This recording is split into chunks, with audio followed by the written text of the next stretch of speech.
of the offensive entry, a rush, it doesn't get correlated into it.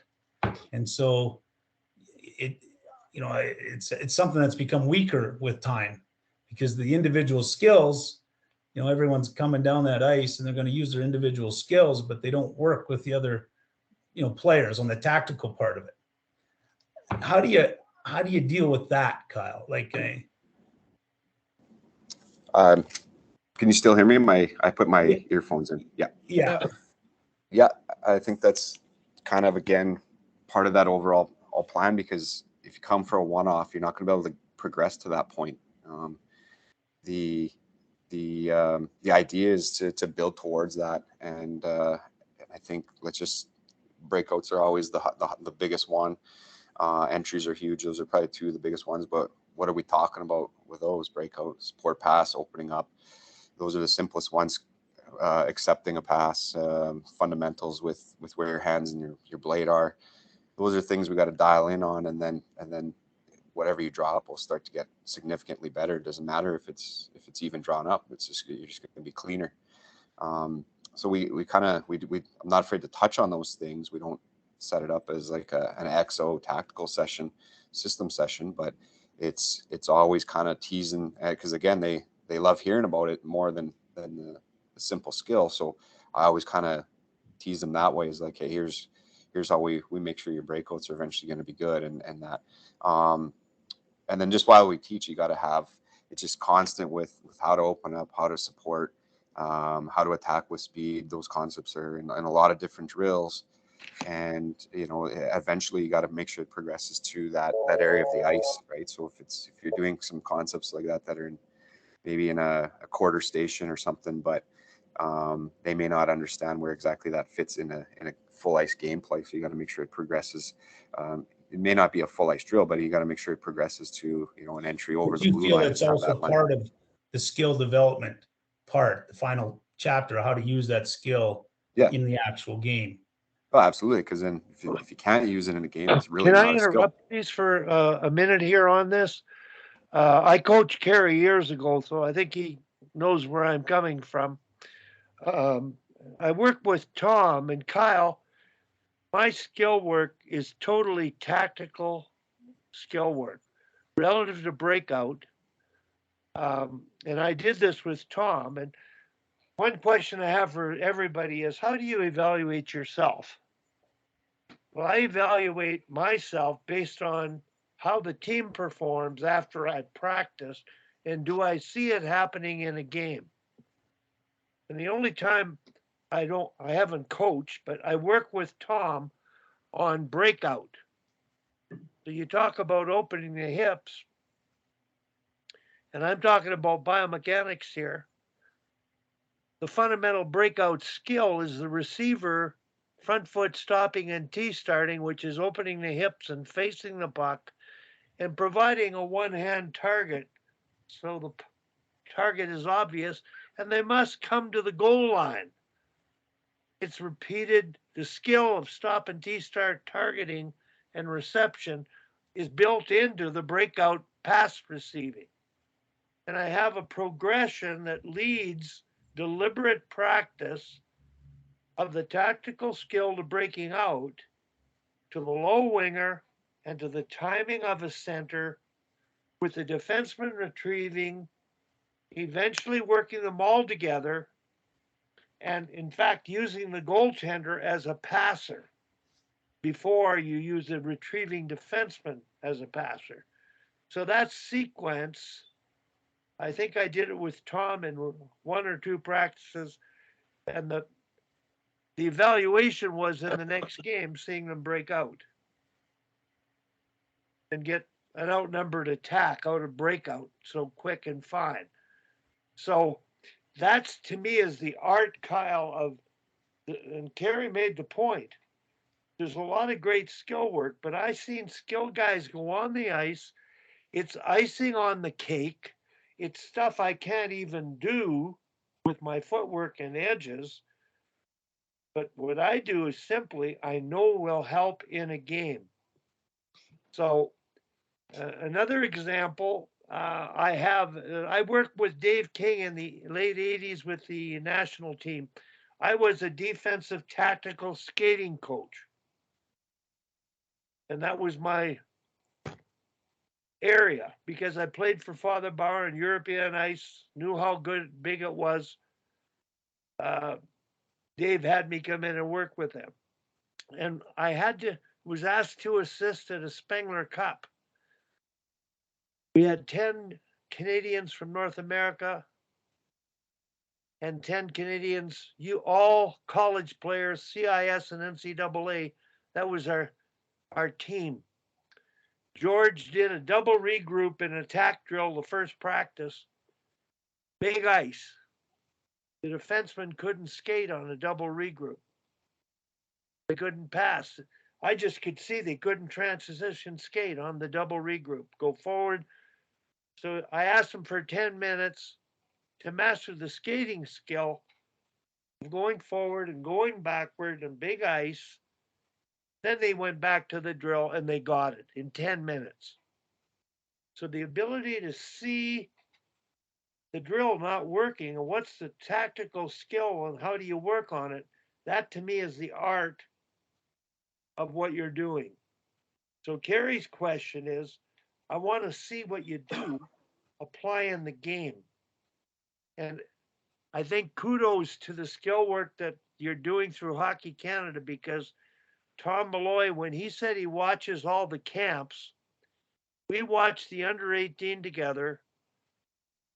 They were the best tactical practices I've ever seen in my life. The skill sessions were some of the best tactical skill drills because I saw what they were working on in terms of the defenseman's agility, skating, was what they need to work on.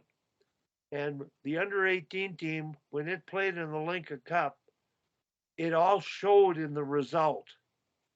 So the evaluation of what you do, I think what Hockey Canada is doing on the guys' side at that elite level, especially at the younger ages, they've made a pretty good connection of tactical skill to tactical drill, game-like drill, with specific decision making built in. But if you don't have those skills and couple it with the decision making, you don't have the game performance. So I just wanted to throw that in. To me, the ultimate is the result in the area of play and the positivity of the breakout, it working with timing, support being low enough in order for doing it. It's all hockey sense, which is awareness of where to go, when to go, whether you have to come to the goal line or you can open your hips earlier and target earlier. So Carrie, I think that's the essence of it. When you're talking your level of hockey, I've watched coaches do drills and they did a 2-on-1 drill and the defense didn't know how to play a 2-on-1, let alone the forwards doing an eye up or a cross drop or a cross keep. There's no tactical part of it built in.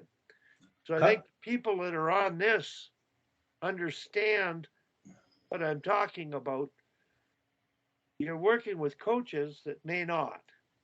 Wally, I think that's where the pressure and making sure you progress to a 1-on-1, 2-on-1, those types of things, anything that can force you to read time and space, manipulate time and space. And then that's where the small area games are so huge too. That's a huge part of every session. I think that's underused. I think coaches will say, oh yeah, we do small area games, but really all they're saying is we do 5 minutes of it at the end, right? That's not enough. Well, and they don't, and Kyle, from what I'm seeing is that they're not really adding the skill element into that. Some of those smaller, they won't stop something and say, this isn't, this is why we worked on this skill, because here's an it's not controlled. Yeah.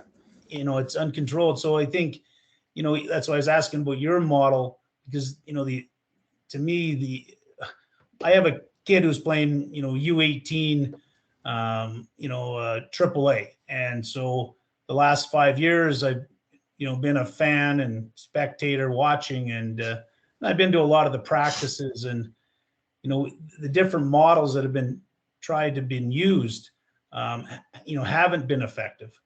And mostly because, they didn't really teach, the basic, skill sets that were needed to do the breakouts or to do the offensive rushes.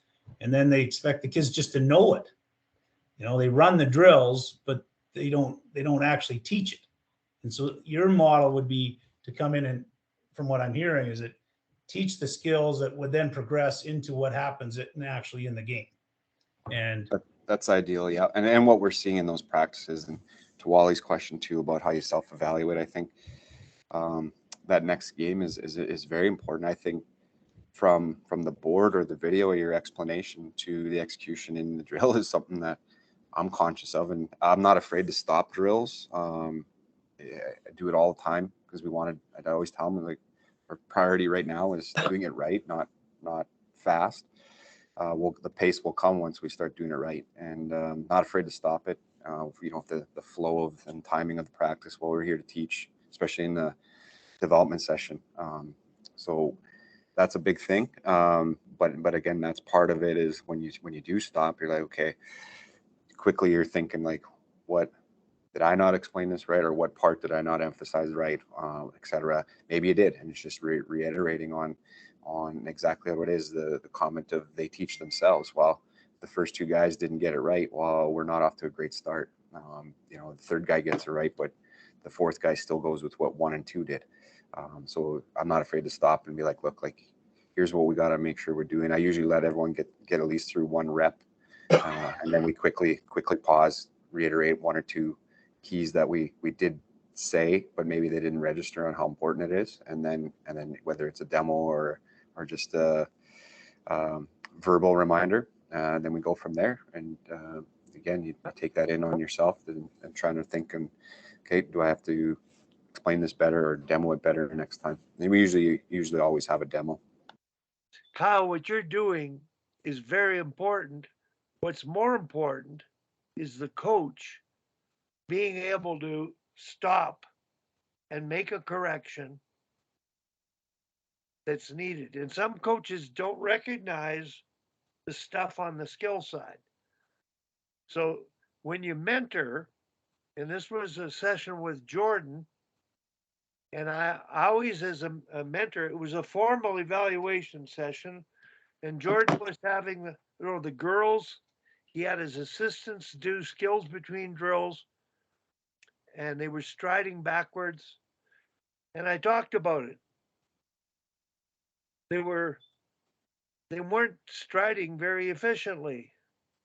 And I brought Jordan over, talked to him about north-south arms, sit tall, ride a horse, and he stopped. We told them about it, and they did it. That to me is important. Like what Kerry said, it's one thing for you to see and stop, but it's another thing for the coach to be comfortable with it, to be asked to do it, and then the coach in to see, hey, they're missing this. We got to work on this. And I don't think they're quite there yet. And I agree with that. And I think the other part is the tone and the delivery as well, right? And just you got to be patient, especially depending on we get guys U15 AAA, and they're like, we should know this. You should know this. Well, they don't. So you can't be frustrated at that. They don't, and it's now our job to help. Well, one of the things in over the last 5 years, one of my, little bit of disappointments with, our organization is that, I've watched a lot of practices, and I have yet to see one coach stop a drill, and I'll just use an offensive rush, odd man rush, getting one shot out of 10, and then having that coach just take a step back. Why aren't we successful? Because and it's just unfortunate. This has been 5 years, and I have yet to see in our organization one coach stop and say, let's go back and learn how to do this thing properly, which is, you know, unfortunate, but And it's good to, that's common throughout that's Canada, and you know, probably a lot of other spots too. And the word unfortunate is accurate, and it's just, again, that's a part of the